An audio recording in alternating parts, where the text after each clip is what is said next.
The interruption, but I'm Mike Wilbon. Tony, this is our last show of the week. I'm Tony Kornheiser, and it's on ESPN2, so get ready to mail it in. That's not the way to go into this. That's not the way to do it. I wore this jacket last week when you weren't Mauve, there. Because yeah. it's a summer jacket, it's mauve. Mauve. I think it's hideous. Do you like it? Yeah. Yeah, okay. Yeah. You don't want me to change for the next segment, because I can do that. No change it. I'll keep it on. I like mauve. All right, welcome to PTI, boys and girls. In today's episode, Jordan Alvarez is going for the Triple Crown. Patrick Mahomes could be cleared this weekend. The Heat post and then delete a link to an introductory press conference with LeBron. But we begin today with the Red Sox adding another win to their streak.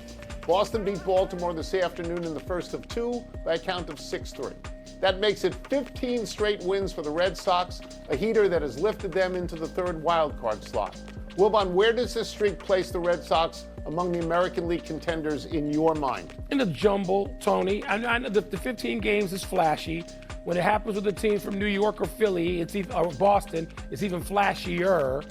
But it puts them in a jumble. With the White Sox, Cleveland, Texas, Seattle, some of the Houston even though there are a few games under 500, and we'll get to them. And then ultimately Tampa and the Yankees, because they're at the top of the division. But, they're all going to be in a jumble, chasing four. I mentioned all three divisions in there. And then wild cards doesn't put them ahead of that. Listen, even if they win 2 or 3 more in a row and they stretch this thing out to 18 or so, that's a hell of a streak anytime, anywhere in the 150-year history of Major League Baseball. It doesn't mean all of a sudden it makes them the favorite to beat the Dodgers. It doesn't. Or to get out of the American League even. So this is really cool. It's a great time to be a Red Sox fan given where they started. But they're in a jumble of teams. Yeah, I'm going to go higher than you on this. I'm going to go higher. They have been fueled on this streak by their pitching. Their bullpen has been totally lights out. In the streak, in the 14-game streak, I don't know about today, their bullpen's ERA was 1.15. Their overall pitching staff ERA during this 14-game streak was 1.96 or 1.97, something like that. And in the larger streak, the 19 of 21, the starters were 2.66. And the truth is that pitching always trumps hitting. This is an axiom of baseball. Last year, why did the Dodgers win the World Series? Because their pitching staff came together right around the time of the playoffs. The Red Sox, for example, two of their strongest hitters, we think, haven't been there in a while. Roman Anthony and Trevor Story. Yeah. And the American League stinks. There are only 6 teams over 500 at the moment. All year long, the 2 best teams in the American League have been Tampa and the Yankees. Well, recently, the Red Sox swept them both. So they are 8-0 against the 2 best teams in the American League. The third best team, and you alluded to this, Chicago White Sox, which is amazing because 2 years ago they were 200 games under 500.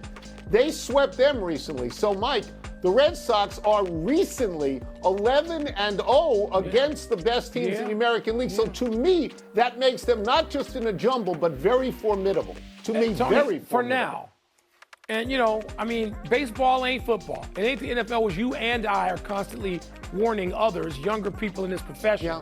There's so much time for stuff to happen, good and bad. That's right. Story and Anthony right. coming back and Crochet pitching more than 6 times. That's all on the plus side for Boston if they can get those guys back. But other teams can get hot too. There's so much time. Let's see. It's interesting though. It's good to have them in the party. Let's move from one team's hot streak to the sublime season that Jordan Alvarez is having. The Astros DH had 2 more hits last night and is leading the American League in all 3 Triple Crown categories. Batting, 326. Homers, 33. Runs batted in, 75. Alvarez's Astros are 5 games under 500, but 3 games behind, only 3, behind the Rangers in the AL West.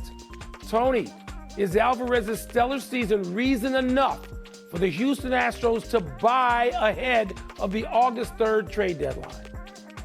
All right, so we have just established that the American League stinks, that there are only 6 teams over 500. So even the fact that Houston is 4 games or 5 games under 500, whatever it is, that does not preclude them, that does not disqualify them from making the playoffs. As you say, the Red Sox have the third wild card spot right now. I think probably at this very moment, the Astros may be 4.5 behind them. But if you do the math, it's certainly doable with 70 games left, however many games are left. It's certainly doable.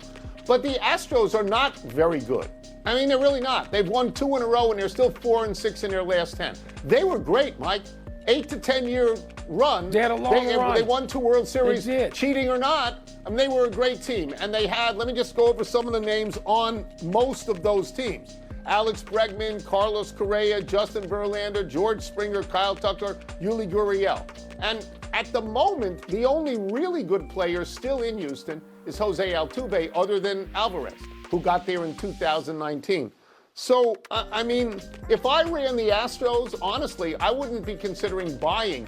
I might consider trading Alvarez and restocking my entire team, because I think he could bring me a bonanza, and they're not very good. Tony, I hear you on all of that, and it's persuasive, except for the part that this is the middle of July. There's too much season to go. The Astros can be as hot in no time as the Red Sox. They just can be. Now, I know you have to gauge the market not for the long run for October 1st, but August 3rd. So we only got, 2 weeks before that comes up. I hear you on that. But Alvarez, Tony, he's too good for me to give up if I'm the Astros and I'm in that jumble. By the way, they're only 3 games out of first place in their division. They trail the Rangers by 3. I know. They don't have to be concerned with the Yankees and Tampa. It's very It's doable, but they could go the other way too. Could. I mean, they could get hot or get very, very They cold. can slide right out of it. Alvarez is having a great year. It is not quite as good as Aaron Judge's year last year, but it is certainly comparable.